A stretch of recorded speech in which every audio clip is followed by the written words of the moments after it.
कान्हा नाम के बड़े जंगल में बहुत सारे जानवर मिलजुल कर रहते थे। इस जंगल में कौवा और हिरन भी रहते थे, जिनमें बहुत गहरी दोस्ती थी। दोनों में इतनी गहरी दोस्ती थी कि वह जो भी काम करते साथ में ही करते थे। वह हमेशा साथ में खाते थे और साथ में घूमने जाते थे। इस जंगल में एक पेड़ के नीचे दोनों का घर था। कौवा पेड़ के ऊपर रहता था और हिरन पेड़ के नीचे ही सो जाता था। दोनों हंसी खुशी अपना जीवन व्यतीत कर रहे थे। एक दिन जब दोनों खाने की तलाश में जंगल में घूम रहे थे, तब एक चालाक लोमड़ी की नज़र दोनों पर पड़ी। हिरन को देखकर लोमड़ी के मुंह में पानी आ गया और वह सोचने लगी, अगर मैं हिरन से दोस्ती कर लूं और उसको अपनी बातों में फंसा लूं, तो मुझे हिरन का ताज़ा और मीठा मांस खाने को मिल सकता है।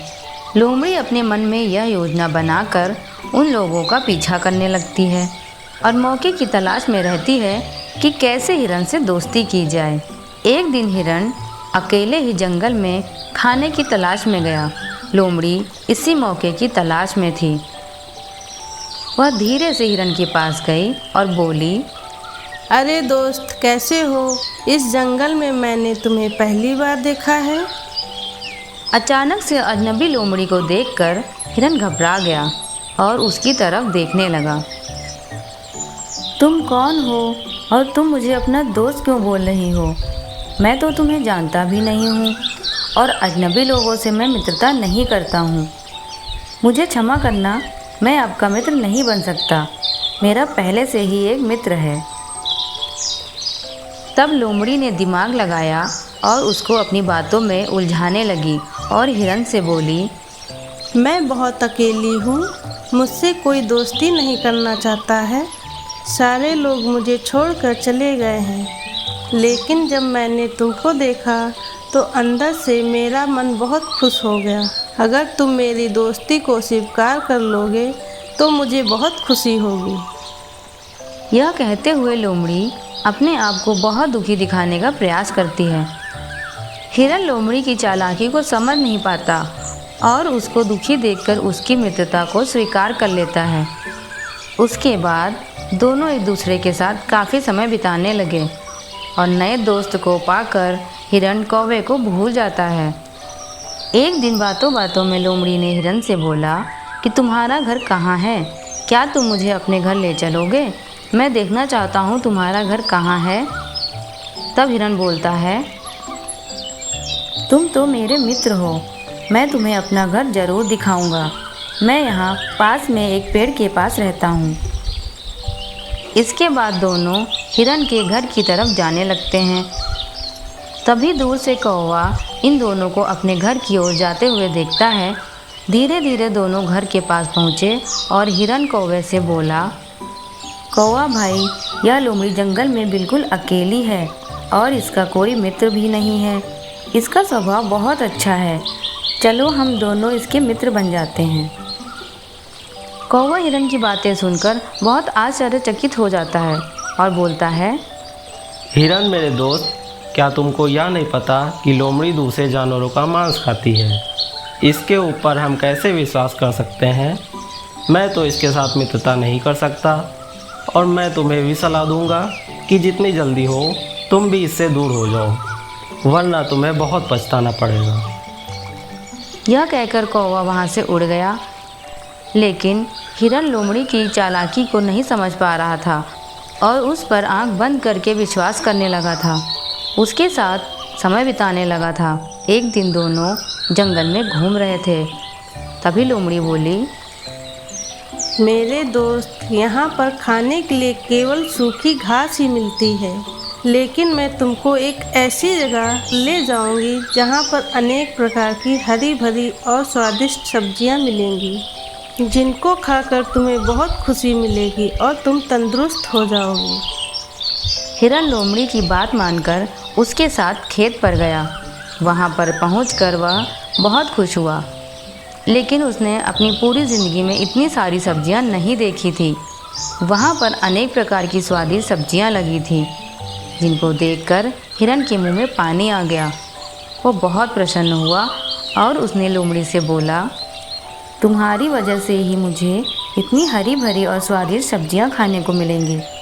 यह सुनकर लोमड़ी मन ही मन अपनी होशियारी पर खुश होने लगती है और मन ही मन में बोलती है कि तुम्हारा मुलायम मांस खाने के लिए मुझे यह सब तो करना ही पड़ेगा। फिर लोमड़ी बोलती है, हाँ दोस्त, मुझे पता था तुमको यहाँ पर हरी भरी सब्जियाँ बहुत पसंद आएंगी, इसीलिए मैं मित्र होने के नाते तुमको यहाँ पर लेकर आया हूँ। उसके बाद रोज़ लोमड़ी और हिरन उस खेत में जाते और वहाँ सब्जियाँ खाते। लेकिन जल्द ही किसान को यह बात पता चल गई कि उसके खेत की सब्जियाँ कोई चुरा कर खा रहा है। वह जानना चाहता था कि यह कौन कर रहा है। उसने अपनी बुद्धि का इस्तेमाल करते हुए खेत में एक जाल बिछा दिया और इंतज़ार करने लगा। अगले दिन जब दोनों खेत पर गए तो हिरन सब्जियां खाने लगा। वह सब्जियां खाने में इतना मगन था कि उसने जाल को नहीं देखा और वह उसमें फंस गया। हिरन को जाल में फंसा देखकर लोमड़ी वहाँ से तुरंत भाग गई और दूर जाकर छुप गई और मन ही मन बहुत खुश हो गई कि अब किसान हिरन को मार देगा और उसके खाने का इंतज़ाम हो जाएगा। हिरन मदद के लिए चिल्लाता रहा, लेकिन लोमड़ी ने उसकी कोई मदद नहीं की। उसी समय उसको कौवे की बात याद आ गई और उसे पश्चाताप हुआ कि उसने उसकी बात नहीं मानी। फिर वह ज़ोर ज़ोर से मदद के लिए कौवे को पुकारने लगा। कौवा एक पेड़ की डाल पर बैठा था। तभी उसको हिरन की आवाज़ सुनाई दी। वह जल्दी से हिरन के पास पहुंचा और देखा कि हिरन तो जाल में फंसा हुआ है। कौवे को देखकर हिरन बोला, दोस्त, मेरी मदद करो, जल्दी से मुझे आज़ाद करने की कोई युक्ति निकालो, नहीं तो किसान मुझे मार देगा। लोमड़ी ने मुझे धोखा दिया है। अगर मैं तुम्हारी बात मानता तो आज इस मुसीबत का सामना ना करना पड़ता। फिर कौवा बोला, मैं तुम्हारे शरीर पर चोंच मारता रहूँगा और तुम मरे हुए का नाटक करना, जिससे किसान को लगेगा कि तुम मर चुके हो और वह तुम्हें जाल से आज़ाद कर देगा। किसान को नज़दीक आता देख दोनों योजना के अनुसार नाटक करने लगते हैं। जब किसान हिरन के पास आया और देखा कि कौवा उस पर चोंच मार रहा है तो उसे मरा हुआ समझकर जाल से आज़ाद कर देता है और हिरन मौका पाकर वहाँ से भाग जाता है। यह सब देखकर लोमड़ी बहुत निराश हुई। उसने मन ही मन सोचा कि आज उसे हिरन का स्वादिष्ट मांस खाने को मिलता, लेकिन कौवे ने उसके सारे किए कराए पर पानी फेर दिया था। जब दोनों घर पहुँचे तब हिरन ने कौवे को बहुत धन्यवाद दिया और कहा, आज तुमने तो मेरी जान बचा ली। और उसके बाद उन दोनों की दोस्ती और गहरी हो गई। लेकिन इस घटना को देखकर कौवा बोला, इस लोमड़ी को तो सबक सिखाना पड़ेगा। मुझे इसको सबक सिखाने के लिए तुम्हारे साथ की ज़रूरत पड़ेगी।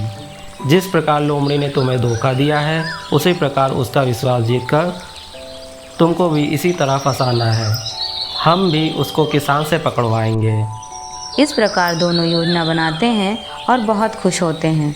योजना के अनुसार कौवा हिरन को लोमड़ी के घर जाने के लिए बोलता है और कौवा दूर से इन पर नज़र रखता है। जब हिरन लोमड़ी के घर पहुंचता है और लोमड़ी को देखकर बोलता है, दोस्त, तुम मुझसे मिलने भी नहीं आई। उस दिन खेत में मैं जाल में फंस गया था और शुक्र है ईश्वर की कृपा से मैं बाल बाल बच गया। यह सुनकर लोमड़ी थोड़ा झेप गई और बहाना बनाते हुए बोली, उस दिन मैं तो पानी पीने के लिए तालाब के पास चली गई थी। मुझे तो उसके बारे में कुछ भी नहीं पता था। अगर मैं वहाँ होती तो तुम्हारी मदद ज़रूर करती। हिरन का दिल रखने और मदद ना कर पाने के लिए उसने माफ़ी मांगी, लेकिन लोमड़ी के दिमाग में तो कुछ और ही चल रहा था। उसने मन ही मन सोचा, यह तो बहुत अच्छा मौका है। हिरन खुद मेरे पास चलकर आया है, इसको खाने का मुझे एक और मौका मिला है। फिर दोनों एक साथ समय बिताने लगते हैं और हिरन दोबारा खेत पर जाने के लिए लोमड़ी से बोलता है। दोनों खेत पर जाते हैं। इस बार हिरन पहले से ही तैयार था, लेकिन लोमड़ी जाल को नहीं देख पाई और वह उसमें फंस गई। जाल में फंसने के बाद लोमड़ी मदद के लिए हिरन से बोली, लेकिन हिरन यह देखकर लोमड़ी से बोला, दोस्त को धोखा देने का यही अंजाम होता है। उस दिन मैं भी जाल में फंसा था, तब तुमने मेरी मदद नहीं की थी। यह कहकर हिरन वहाँ से चला गया और कौवे के पास जाकर दोनों देखने लगे कि लोमड़ी जाल से निकलने के लिए छटपटा रही है। तभी वहाँ किसान आ गया और लोमड़ी को जाल में फंसा हुआ देखकर सोचने लगता है कि यह मेरी फसल को खराब करती है। फिर किसान लोमड़ी को एक लोहे के पिंजरे में बंद कर देता है और किसान के चले जाने के बाद कौवा और हिरन दोनों पिंजरे के पास आकर लोमड़ी से बोलते हैं, तुमने मुझे धोखा दिया। मैंने तो तुम्हें अपना मित्र समझा था, लेकिन तुमने तो मरने के लिए मुझे छोड़ दिया और वहाँ से भाग गई। तुम इस लोहे के पिंजरे में बंद रहो, यही तुम्हारी सज़ा है। यह बोलकर कौवा और हिरन दोनों वहाँ से अपने घर चले गए। अब हिरन कौवे की बात हमेशा मानता था। दोनों दोबारा साथ में हंसी खुशी से जंगल में रहने लगे।